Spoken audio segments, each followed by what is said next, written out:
କେଉଁ ବାରରେ ଜନ୍ମ ହେଲେ କ'ଣ ଲକ୍ଷଣ ରହିଥାଏ? ନିଜ ଜନ୍ମ ବାରରୁ ଜାଣନ୍ତୁ ନିଜ ବିଷୟରେ କିଛି ଖାସ୍ କଥା। ଜ୍ୟୋତିଷ ଶାସ୍ତ୍ର ଅନୁଯାୟୀ କୌଣସି ବ୍ୟକ୍ତିଙ୍କ ଜନ୍ମ ମାସ, ତାରିଖ ତଥା ଦିନରୁ ତାଙ୍କ ବ୍ୟକ୍ତିତ୍ୱ ଏବଂ ଭବିଷ୍ୟତରେ ତାଙ୍କ ଜୀବନରେ ଘଟିବାକୁ ଥିବା ଅନେକ କଥା ବିଷୟରେ ଜାଣି ହୋଇଥାଏ। ଶାସ୍ତ୍ରରେ ସପ୍ତାହର ପ୍ରତ୍ୟେକ ବାରର ସ୍ୱତନ୍ତ୍ର ମହତ୍ତ୍ୱ ରହିଛି। ତେଣୁ ଜ୍ୟୋତିଷ ଶାସ୍ତ୍ରକୁ ଆଧାର କରି ସପ୍ତାହର କେଉଁ ବାରରେ ଜନ୍ମିତ ବ୍ୟକ୍ତି କିପରି ହୋଇଥାନ୍ତି, ଆସନ୍ତୁ ଜାଣିବା।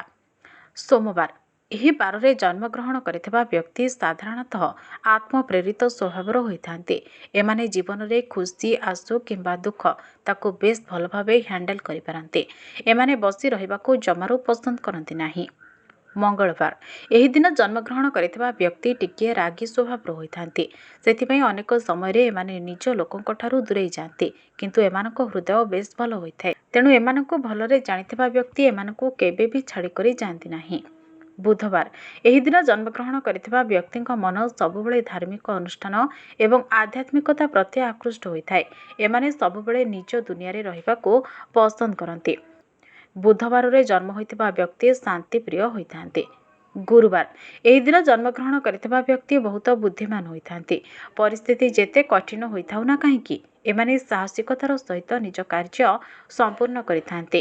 ଏମାନେ ସମସ୍ୟା ଆଗରେ ପିଠି ଦେଖାଇଯିବାକୁ ଜମାରୁ ପସନ୍ଦ କରନ୍ତି ନାହିଁ। ଶୁକ୍ରବାର।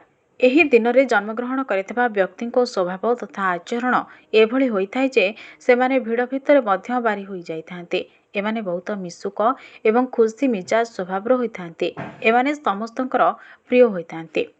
ଶନିବାର। ଶନିବାର ଦିନ ଜନ୍ମଗ୍ରହଣ କରିଥିବା ବ୍ୟକ୍ତିଙ୍କର ବ୍ୟବସାୟରେ ସବୁଠୁ ଅଧିକ ରୁଚି ରହିଥାଏ। ଏମାନେ ବହୁତ ଉଚ୍ଚ ଆକାଂକ୍ଷୀ ହୋଇଥାନ୍ତି। ନିଜ ସ୍ୱପ୍ନ ପୂରଣ କରିବା ପାଇଁ ଏମାନେ ସବୁକିଛି କରିବାକୁ ପ୍ରସ୍ତୁତ ଥାନ୍ତି। ଏମାନଙ୍କୁ କେହି ବି କଥାରେ ହରାଇ ପାରନ୍ତି ନାହିଁ। ରବିବାର। ଏହି ଦିନ ଜନ୍ମଗ୍ରହଣ କରିଥିବା ବ୍ୟକ୍ତି ସବୁ କାର୍ଯ୍ୟରେ ଆଗଭର ରହିଥାନ୍ତି। ଏମାନେ ସବୁବେଳେ କିଛି ନା କିଛି କରିବାକୁ ଭଲ ପାଇଥାନ୍ତି। ଭାଗ୍ୟ ସବୁବେଳେ ଏମାନଙ୍କର ସାଥ ଦେଇଥାଏ। ସୂର୍ଯ୍ୟଦେବଙ୍କ କୃପା ଏମାନଙ୍କ ଉପରେ ଲାଗି ରହିଥାଏ।